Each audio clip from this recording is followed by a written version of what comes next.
My name is Stephen Cooke. I am the Senior Academic Technologist for the Digital Plus Media Department at RISD. That's my job here. Can you share a little bit about your experience with art? How do you mean? What do you say experience? What are we? So I've been working with artists, scientists, filmmakers for probably most of my working career, like 20 years. That's my background. So what do you think art is? So when we are talking about art, what is art? What is it? Yeah.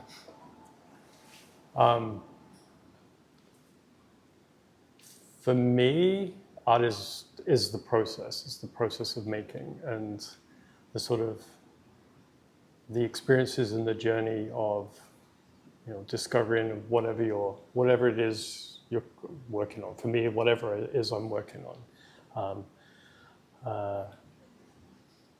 I think that's the part that I enjoy the most, and that's the part that I get the most out of from making or from working with artists or scientists or whatever. It's the process. So do you think there is a standard for good art? No. So it's purely individual. And so do you think, is there any problem with like relativism? It's like everything is individual. You don't think? Say that one more time. So do you think there is a problem with everything being relative and just purely individual? No. I feel like that is what art is. It's subjective, right? It's individual feelings, interpretations, relationships. So would you think that it will make like going to art school and study for art history kind of meaningless for critiques to learn not the language, but like how do you appreciate art? It's kind of like the same if you don't go to art school. Do I think? Say that question again. I'm having a hard time hearing. So. I'm sorry. So There's going to be a lot of edits in this video. If everything is purely individual, so would it be meaningless to go to art school to study how to appreciate art? No, I don't think so. I mean, I think the benefit of art school is having the time, having the exposure, learning the language, like understanding, different ways of seeing, different ways of making, and I think that affects your relationship and your perception of what you enjoy or what you see art is. Like those experiences, meeting, the conversations, the critique, those are all things that open up like different ways of seeing, right? So it's about the experience that you have with like what you do that makes you grow as an artist. Yeah, I think so. I think your relationship, be it with a subject, a medium, a tool, whatever it is, like that time that you spend is what develops your practice and develops your relationship with art. So do you make any art? What kind of art do you make? Good question. So most of my time, most of my life is spent helping other people make art. My process of making art tends to be a lot slower, I think, than what like students, for example, who I'm around most of the time, like the speed in which they make art, they have the time, they have the focus because they're in art school. My projects tend to go on and on. But I think the other thing with my practice is it tends to revolve around the process of making. Like what I initially started out of why I decided to do it kind of can sometimes get lost in the process of making. That's the part that I enjoy. So, which has a downside in the fact that there's a lot of projects that are continuously in process, with maybe not finalized, and I'm starting to be okay with that. and enjoying the process and sort of taking pauses in that process and considering them stages of maybe being finished. Is it possible that you could share with us some examples of that? Sure, I can send you examples of Okay. projects. Since you have so much experience in helping others with art, so what do you think are like the kind of standards that make a piece of modern artwork sell? Sell? I have no idea. I mean, I think there's trends, right? And then exposure. Who do you think is And shaping then I the think trends? there's luck. I think luck has a lot to do with it. So what is your opinion on like the diversity of modern art? The diversity. You mean in? Like, for example, Jackson Pollock, Cy Twombly, Basquiat, Oh, okay. Rothko, So we're talking like, like abstract in different ways and expression in different ways. Like, do you think that is a bit absurd, a bit too more, or do you think it's like true art? I don't know if I have an opinion on that, to be honest. Like,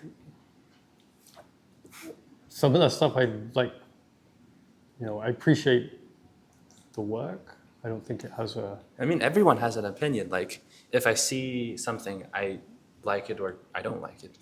Right, but that's like I have a personal opinion on particular artists' work.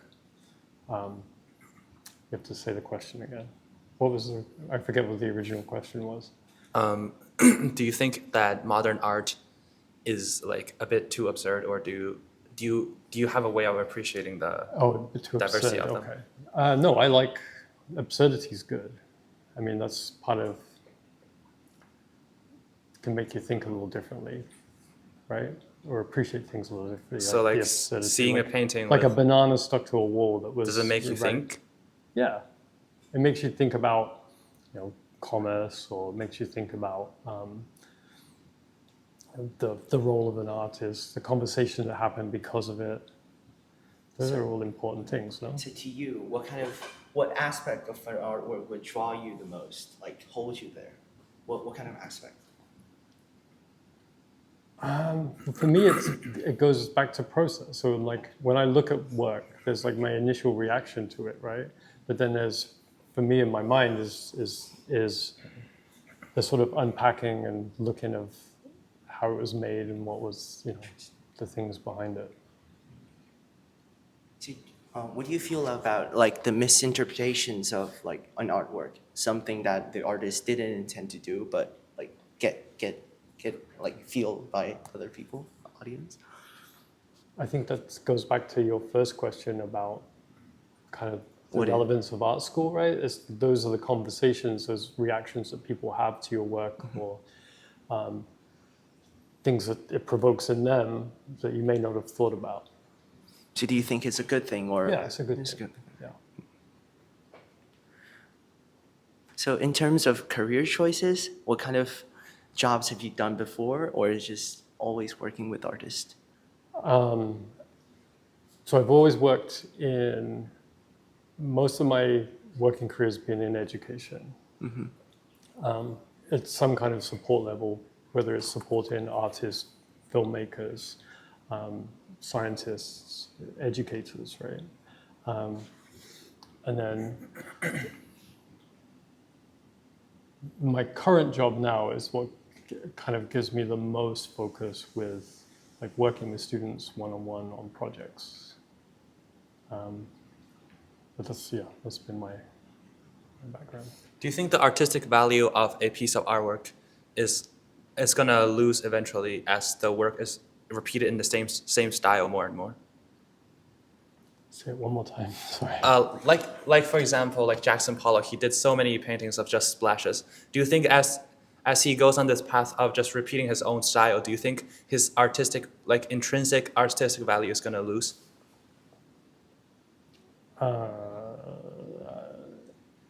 I think other people discover his work and then will take it, like maybe take things, that they didn't work with some of the same ideas, the same techniques, but then make it their own. I think that's kind of continues. I mean, like you see threads throughout in work that goes in all different directions. And I think you can trace it back to other works.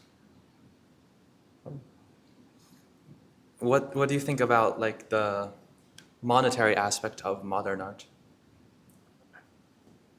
I mean, yes, some of the prices are a little crazy, but I guess the value is in the person that buying it, right? I don't have $1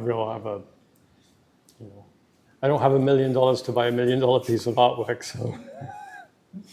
So back to the question about your career like path. Well, is that something that you always want to do, or do you have something else that you want to do? I don't think I ever really knew what I wanted to do, like other than make things. And I think the longer when I started in education and then I've continued, I think I've found my place, like that area of like sharing knowledge, right? Both giving and receiving knowledge, sharing experience, receives experience, all those kind of things. I think for me it seems like a good space right now. I didn't have a particular plan going forward, other than making. And that's taken many forms, from like, construction, building cars, working on films. So what do you think like sparked like the interest for making things like back in? It was like. I mean, I think for me, it's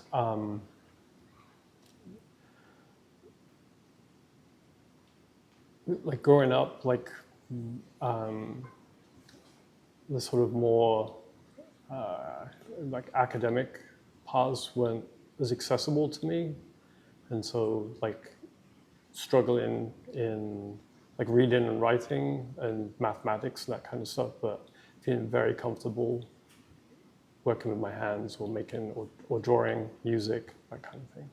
So it's the feedback that kind of helps you grow this confidence and appreciation for making stuff. Yeah. I think this is something that I've always been like. If you gave me a book to read and gave me I need you to read this book and then give me a synopsis of it or whatever, that would be intimidating. If you gave me like something to take apart and reassemble, I'd get stuck right in, right? In furniture, how do you differentiate the difference between like a product that's sold on like in a store and a piece of artwork? Wow, it's very specific. In furniture, okay. Wait, I thought you do furniture. I don't do furniture. Or in art, how do you differentiate like a piece of art that is like an actual piece of art or a piece that is sold in a store? Well, I guess you could say it by like the uniqueness of it, right? So like, does it start off, is there only one, right? Does that make it more unique, like more precious, perhaps? I mean, Jackson Pollock has a lot of the same paintings, but he still. I take it, you must like Jackson Pollock. I don't. Just an example, or Picasso, or Rothko. They have a lot of similar paintings, and they still sell a lot.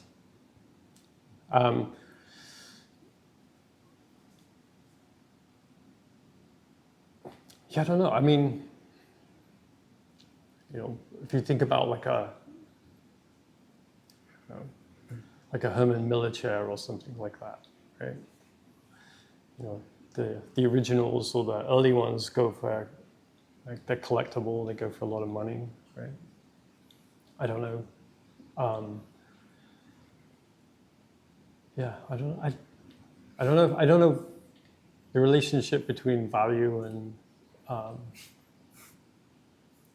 the commercial aspect of it is kind of.